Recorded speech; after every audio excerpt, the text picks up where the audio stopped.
Hello.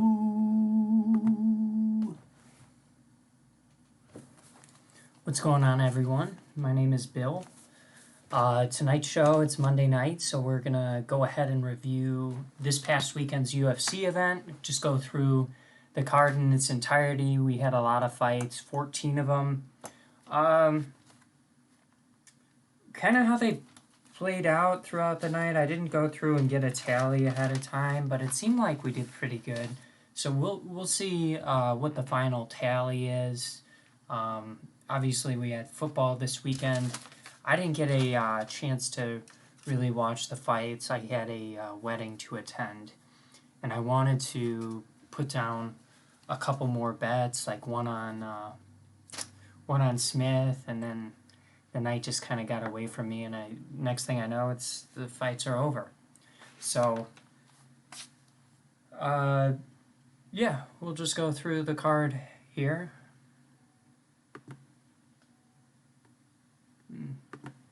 It's nice. Let's see if I can get this to pop up. There we go.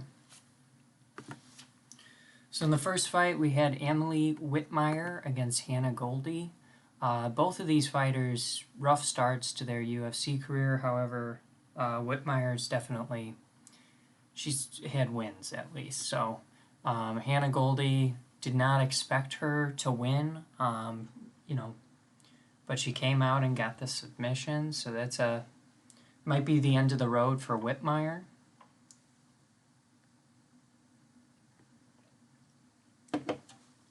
It'll be kind of interesting to see if Goldie can win bouts outside of the first round moving forward. We'll see how her career plays out. I think she's very young.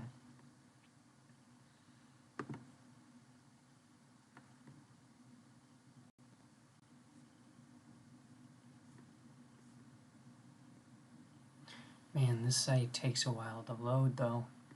I'll tell you what. It's probably my computer.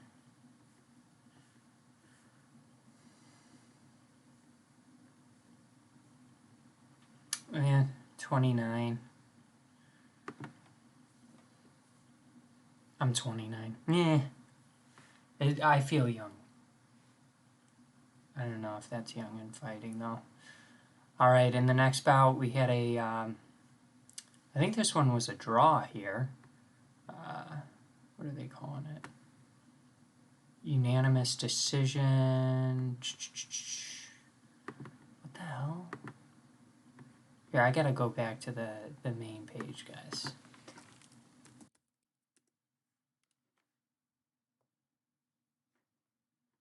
Yeah, I'm pretty sure I was surprised to see this one. It ended as a draw. Oh, by the way, in the Hannah Goldie fight, I did like it to go the distance. So pretty off base with that. Also chose Emily Whitmire. In the next bout, I chose Alatang. I thought the fight would go the distance, -175. And we had the Alatang decision marked down as the method of victory. Pretty sure, yeah, we just got a unanimous draw, so must have been a pretty competitive fight. In the next bout, I was really confident on Impa Kasange against Carlston Harris, but he got knocked out again. Didn't offer up any predictions in this fight. Kind of thought Impa would win this one and maybe show us some grappling, get a decision, maybe a submission or something like that, but gets knocked out. Crazy. Then we had Erin Blanchfeld against Sarah Alpar. Chose Erin to win this one. Didn't offer up a prediction, but I did like Blanchfield via KO or decision for -225 odds, so that would have been an improvement over, you can see at the time of fight start, over -400 odds. So that was a good win. First win of the night. That's excellent. I don't think we count draws on moneyline picks, but Montel Jackson against JP Buys. Chose Montel Jackson here. Really liked him. I did not like the fight to go the distance. So I was off with that. JP Buys lasted the whole match, so that's great. In the next bout, we took Zhu Rong, or Rong Zhu. I don't know. It's spelled differently on different platforms. I gotta figure out what's going on. But we took Rong Zhu at minus 300 odds. He was minus 240, I guess, at the time of fight here. I did like the fight to end inside the distance, so it looks like the time worked out pretty well in our favor. Last 30 seconds, he gets the scores the TKO. And then Zhu to win by KO was plus 140 odds. So that played out really well. We took Rapel Pennington in the next fight. Definitely liked it to go the distance. And we picked unanimous decision. The fight to be won unanimously, yes. That was minus 135 odds. None of them were really improvements over Raquel Pennington, though. So I don't think I placed any prop bets, but I definitely liked Raquel Pennington in tonight's card. In the next fight, we had Tafon against Mike Rodriguez. I took Tafon on the money line. Didn't throw out any sort of prop bet there, but sorry. Okay, I did. I threw out a lot, actually. I thought Tafon was going to score an early round KO, it looks like. So I was off with my prediction, but Tafon gets the win. Then we're moving to the main card.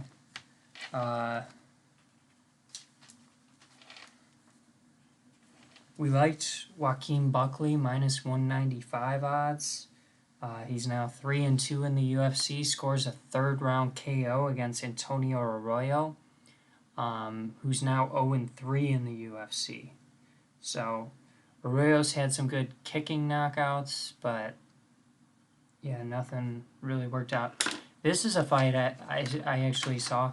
Kind of crazy how Nate Maness came back after the first round beating he took against Tony Gravely. I don't know if we could, some fighters are just like built like that a little bit. So if we show the per round stats, okay, so I guess it didn't seem that bad minus the leg and body shots, but yeah, Nate comes back, scores the win in this one.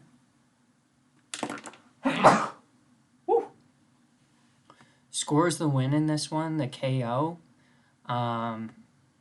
So good for him. He was definitely the underdog. Trying to get you odds here. Plus 180 underdog is what I had him at. But we could definitely check what he was at start. Plus 175, so that's pretty good. In the next bout, we had Armin Saryukin against Christos Giagos. We took Armin in this. I liked the idea of an Armin submission or decision, but we did not pick I did not nominate a prop in this. Armin's only loss is to Islam. He was by far the better opponent on paper. It was just, he was going to win however he wanted to, I think, in this fight. So that's kind of why we avoided nominating a prop.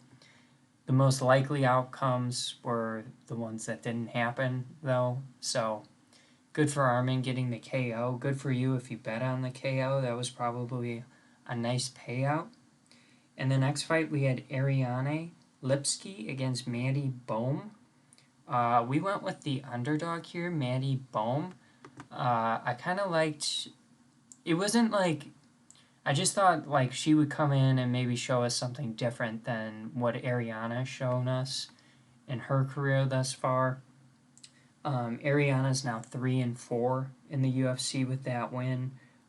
So, just wasn't crazy impressed with Ariana. So good for her to get the win in this bout against a good, really good. Well, I didn't watch the fight, so this one I didn't watch, so I can't tell you if she's really good, but she's coming out of a well-known school.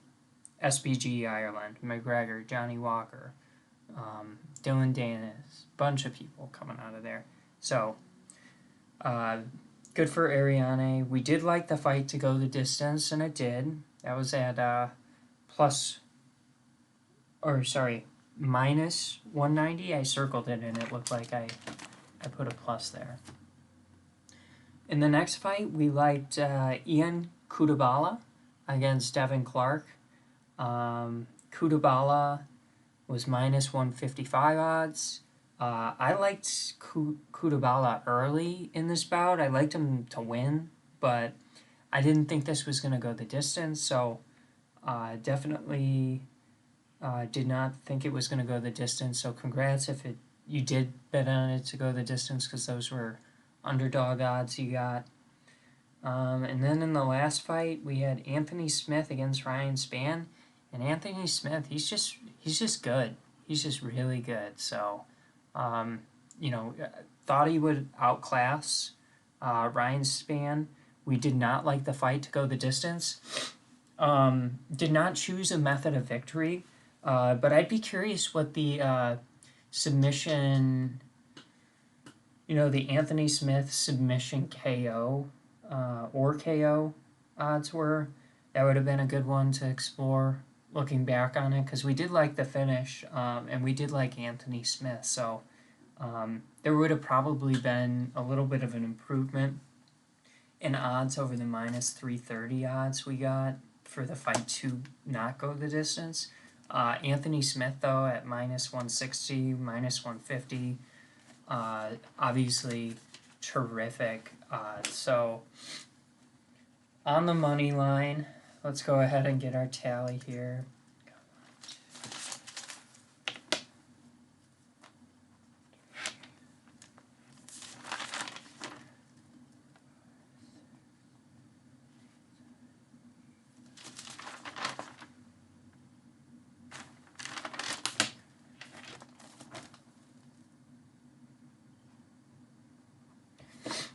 So we got 9 out of 13, which isn't spectacular.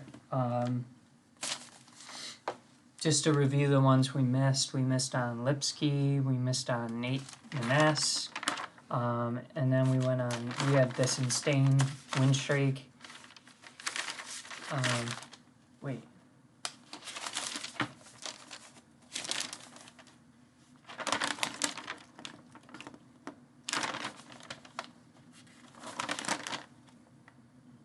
Then we lost on Kasange and Whitmire.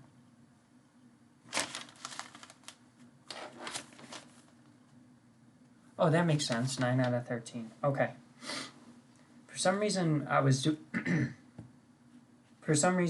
had that wrong, but there was the draw in the second bout. So, yeah, not a bad card. We're still searching for a perfect card. Hopefully we'll get that next weekend. We've got a big fight coming up, so I'm excited to do the show. Let's see if we can get back to the UFC homepage. It's Volkanowski against Ortega. I just got a little bit of a stuffy nose. I don't know if I have allergies or what it is.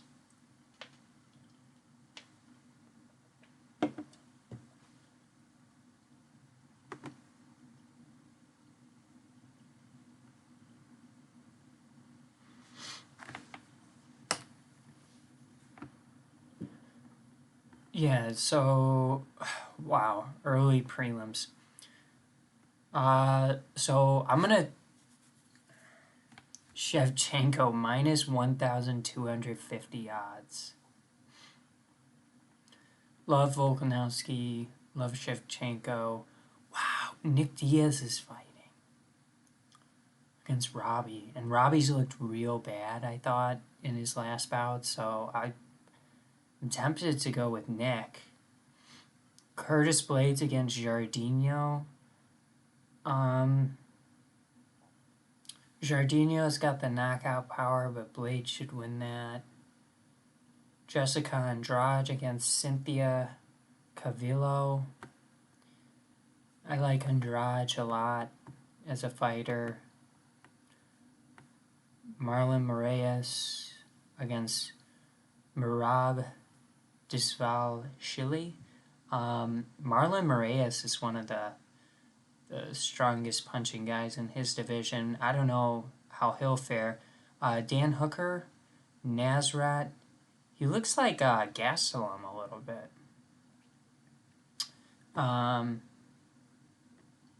Chris Dalkis against Shamil.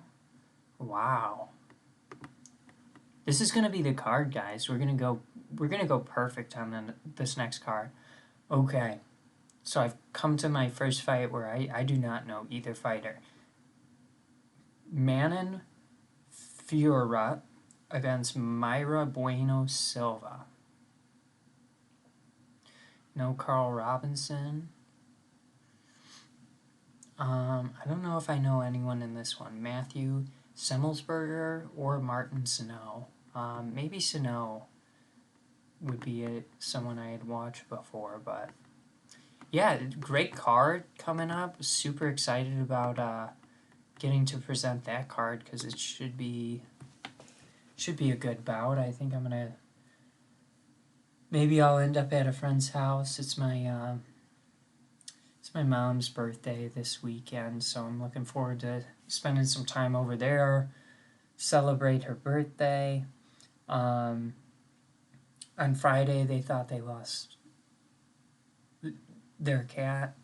It's our family cat. Her name's Belle. She is, she's sweet, but she's just getting old. And so we thought she was lost, and fortunately, a few days later here, they found her. So I just want to show you. That's our Belle. She's sweet. She bites a lot, but she's nice. It's good that she's home. I was real happy about that. To hear that piece of news. Markets took a fucking shit. I don't know what else is new. At work, I've got a decent amount of stuff going on this week. I think I'm heading to Iowa, and I think I gotta make the trip back from Iowa. I think Friday afternoon. So it's not a far drive from me, just a couple hours, but I gotta be out in Iowa for at least a couple days this week. Chicago Wednesday. I'm not sure about tomorrow. Probably be somewhere out in the suburbs, and then yeah, this weekend just looking forward to the fights. My brother's out in Davenport, so I might get to see him. So that'll be good. But otherwise, yeah, just planning on turning in a good strong week, and yeah, just so thankful for everything we got. So I'm gonna sign off because I'm rambling a little bit, and it's because I'm kind of watching the clock, kind of doing a daily fantasy thing for the Monday Night Football. So I'm gonna go ahead and sign off here. I appreciate you tuning in. If you did tune in, please subscribe, please like the video. If you enjoy the content, you'll get notified when I go live. I do shows typically on Mondays, Fridays, and Sundays. The Sundays ones are for football, so if you like football, just tune in on Sunday. Same channel name. If you like UFC, check out Friday's shows. That's where we give our predictions. We've got a daily fantasy league for UFC and for football. So if you want to get in on either of those, it's like $1 entry fee. It's through DraftKings.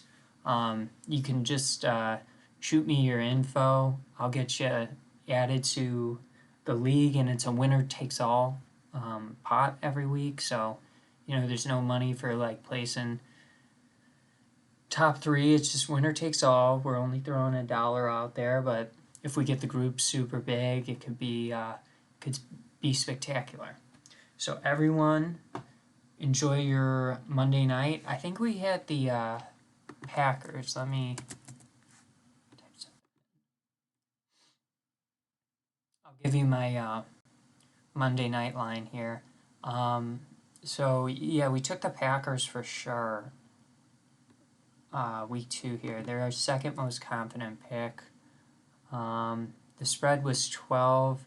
I picked Detroit to cover the spread. So